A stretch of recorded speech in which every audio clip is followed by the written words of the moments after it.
Hey everyone, it is turkey season and right on cue, your social media is probably flooded with people telling you to buy this call, wear this camo system, use this decoy, shoot this shotgun load. And every influencer and their cousin is suddenly a turkey hunting expert, and they want you to believe that the reason they kill that bird is because of all the gear that they're running.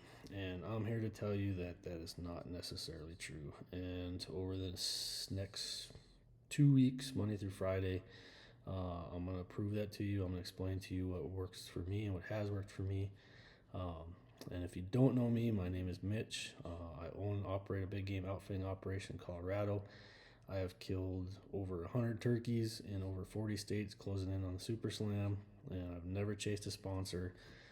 I actually make my own diaphragm calls because a lot of the commercial options were not meeting my standard, and the prices has gotten out of control.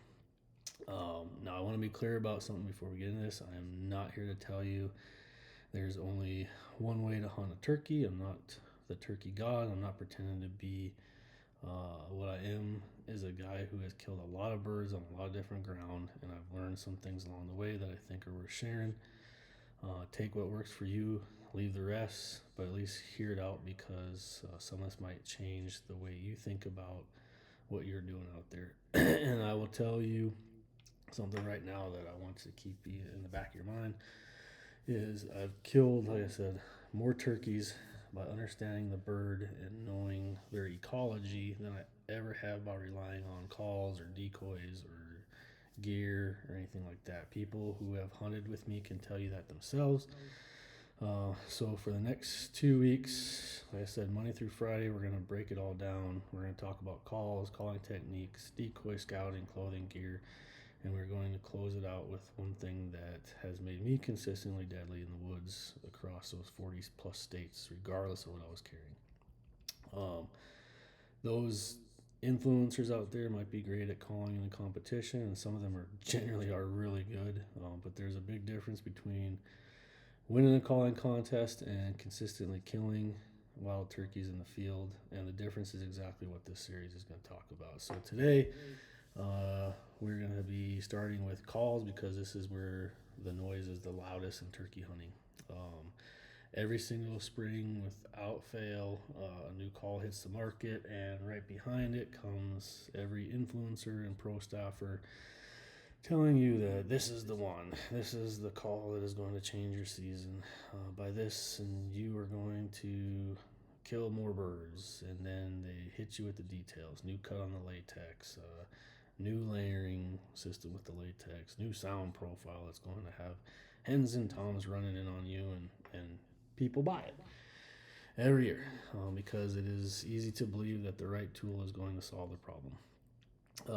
I was guilty of it. I had used the same calls, for years, the same pot call, same box call, the same diaphragms. And I stopped because I got tired of the prices and I got tired of the hype.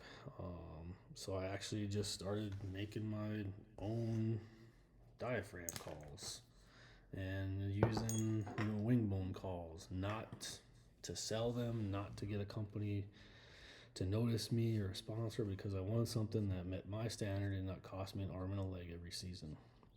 And if that is something you want to do, I would encourage you to look into it.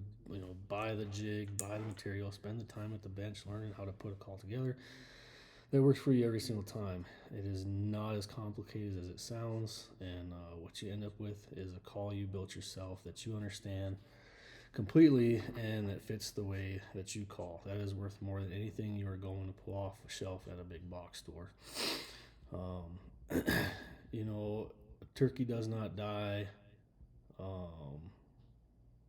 because you ran a perfect yelp on a high-end slate call, or with a new cut on latex of a diaphragm call. A turkey dies because you put yourself in the right place at the right time, because based on knowing where that bird was going to be. Um, that call is just a tool to close a distance once you've already done the real work. And I've watched guys who could barely make a turkey sound on a diaphragm call kill birds consistently. And I've watched guys who could win competitions go home empty handed. The difference was never the call. The difference was, whether they understood the animal or, in this sense, the bird they're hunting. Now, I'm not telling you calls do not matter. They have a place, but that place is much smaller than the industry wants you to believe. And the idea that you need the newest call with the newest cut with the hottest brand to be successful is something that benefits one group of people and is not you. So stop switching calls every season. Learn to make your own. Find something you are comfortable with, own it, and then go spend the rest of your time learning the bird. That is where your season is actually won or lost. Now, this is just what has worked for me. If you have a system that is producing birds, then keep doing it. But if you find yourself buying a new call every spring and wondering why your results are not changing, maybe it is worth looking at what I'm talking about. So come back tomorrow. We're going to go into talking about calling techniques and what has actually worked for me in the real world, not just what somebody makes off of social media. Thanks.